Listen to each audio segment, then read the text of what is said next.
guys, so we just took the new dirt bike to us out, the 125, and this thing rips. Like, it is so much faster than the Baja 125, even with the same rider on it. We're gonna do a comparison video when it gets lighter out and maybe a little bit less muddy, but it is ridiculously faster than the other bike. So right now, we noticed on the ride we could hear the chain. The chain is extremely loose. Now, it was just a short test ride, so it didn't hurt anything. It did come off once on us though. So we're gonna, I don't know, try and adjust it. I'm not sure how much more adjustment there is, and obviously put that back in its place, because I guess the rear sprocket bolt fell out at some point during the ride, but good thing we still have it. So yeah, it needs a couple things, like plastics aren't perfect on it.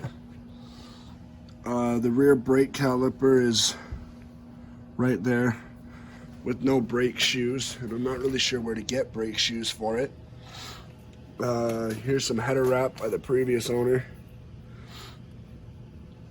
Yeah, we'll probably redo that. It's not the greatest, but it works. Keeps your leg nice and cool. It also needs a air cleaner or a filter. Maybe a couple small adjustments.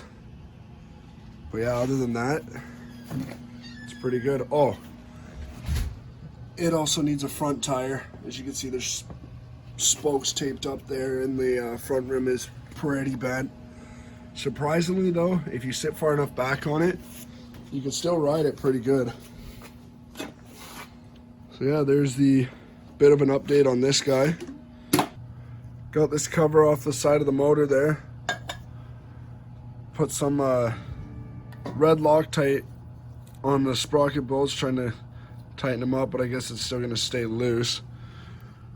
We found the master link here, right there, and took the chain off, took it over to the vise and ground out about 1.5 links so we could tighten the chain up. The wheel's not tight, but the wheel's not going to run out of adjustment on these adjusters before we can get the chain tight. So we got to do that back up, but first we got to address the issue of the, oh, you can't really see it in the video, but the sprocket slop, because all these bolts are loose that holds the sprocket onto the hub. So we're going to take those out, we're going to Loctite them, put them back in, then we're going to tighten the back wheel up, make sure the chain's all tight. Then we got to find 2 more bolts for the case that goes on the motor here, because there was only 1 bolt in the bottom here, right there I believe. And then we're going to button it back up, and I'm not sure what else we're going to do to it, but we might see if we can get the plastics a little better secured in there. But other than that, I think that's all we got to do for now. Get an air cleaner, obviously, like I said before, and then fix the header wrap. All minor stuff. Yeah, stay tuned.